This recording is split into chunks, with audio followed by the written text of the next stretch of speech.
So I'm currently at the University of Bath using my bike as a phone stand, so hopefully my phone doesn't fall to the ground, but I'm about to set off on my journey home.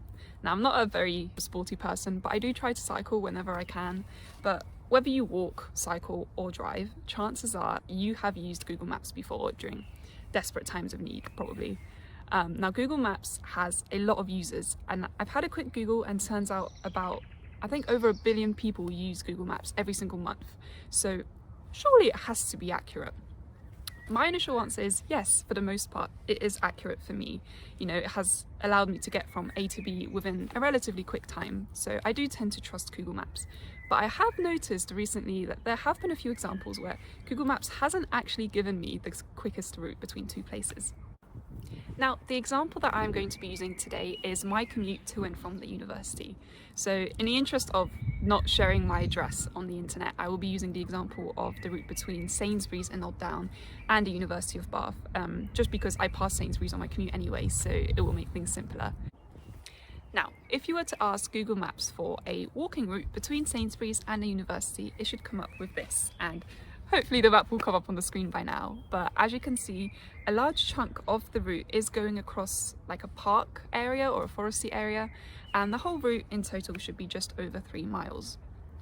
Now, if you wanted to cycle that instead, theoretically Google Maps should give you the same route. There are no restrictions for cyclists along that area, and it's actually a shared path between pedestrians and cyclists, so we would expect Google Maps to give us the same route. But actually, it gives us this route instead.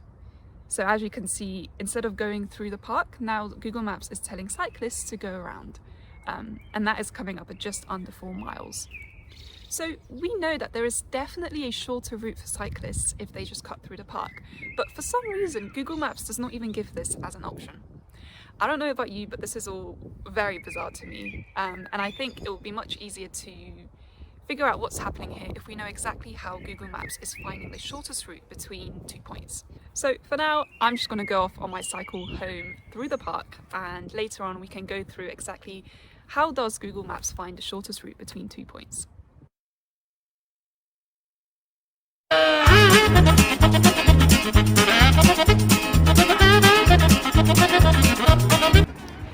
Just on my way home, and if you have a look here, this is definitely a shared path, so I'm not mistaken.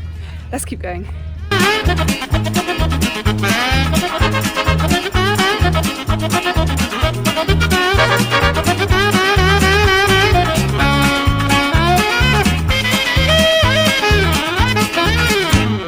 So now that I am home from my bike ride, I'm going to introduce you all to Dijkstra's algorithm.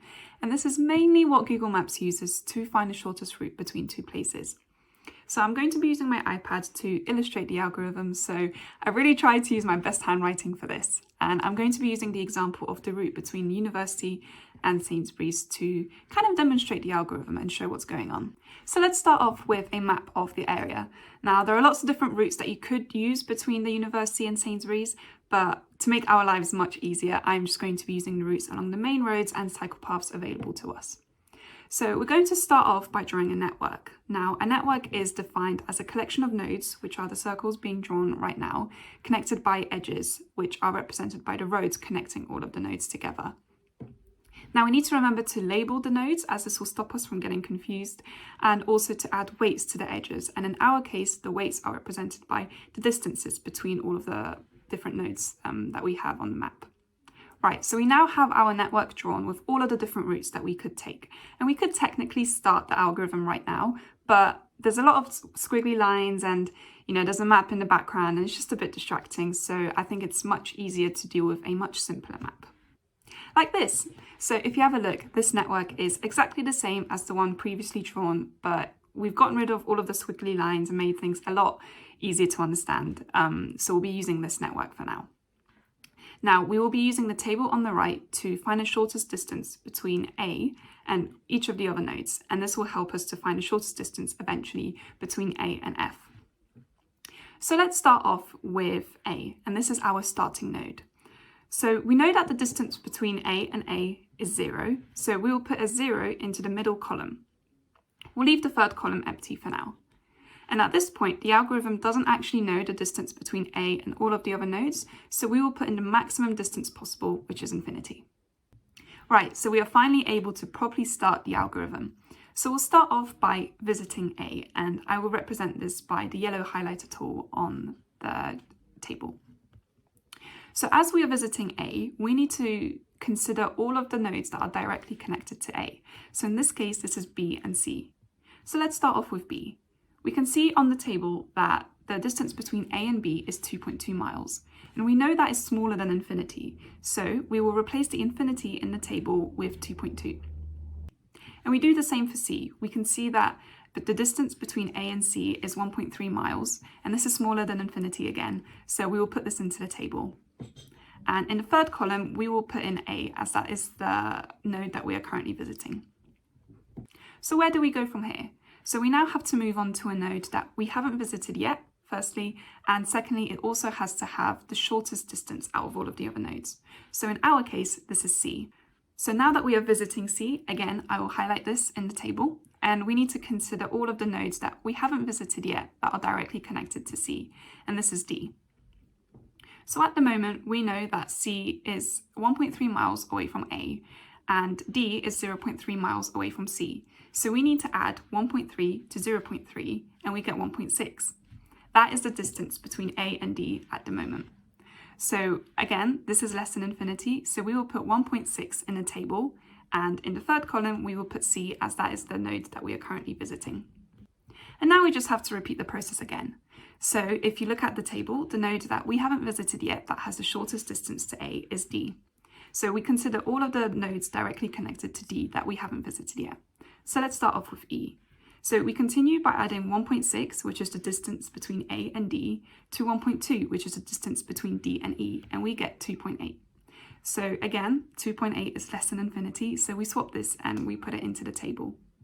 And we also look at F, which again, we haven't visited yet. So we add on 1.6 to 2.2, and this time we get 3.8, which again is less than infinity, so we put this into the table. We also need to remember to fill in the third column and put in D as the previous node.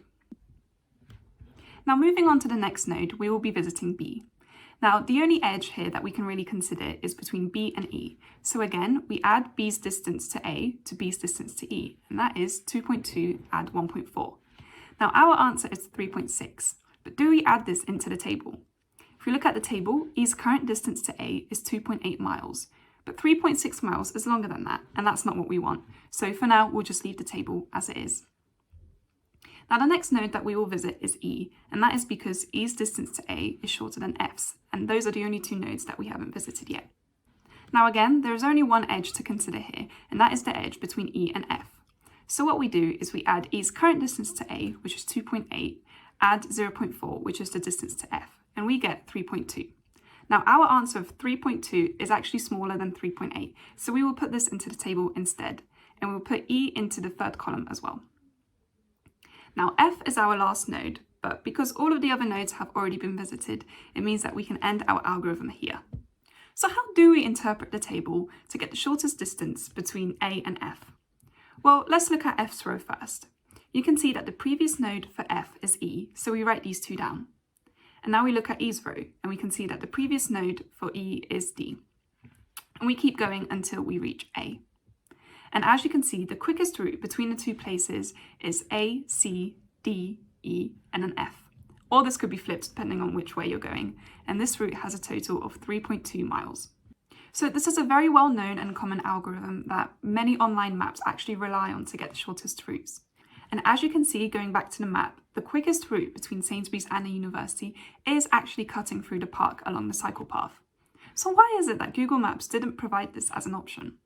So there could be many possible reasons to this, and I don't actually know the exact reason why Google Maps doesn't provide this as a route, but one possible explanation is due to a lack of information. Now, Dijkstra's algorithm works really, really well if it has all of the information that it needs. But if, for whatever reason, Dijkstra's algorithm doesn't actually know that there is a route between E and D, it will go for the next best option. Now we are coming to the end of this video, so I hope you all enjoyed watching it. If you are interested in exploring this issue further, you can actually implement Dijkstra's algorithm on the same graph that we just did, just without the connection between E and D, and just seeing how your answer changes. So I really hope you all enjoyed watching this. Please remember to fill in the feedback form if at all possible. It will literally take 2 minutes and it will help me a lot. Thank you very much.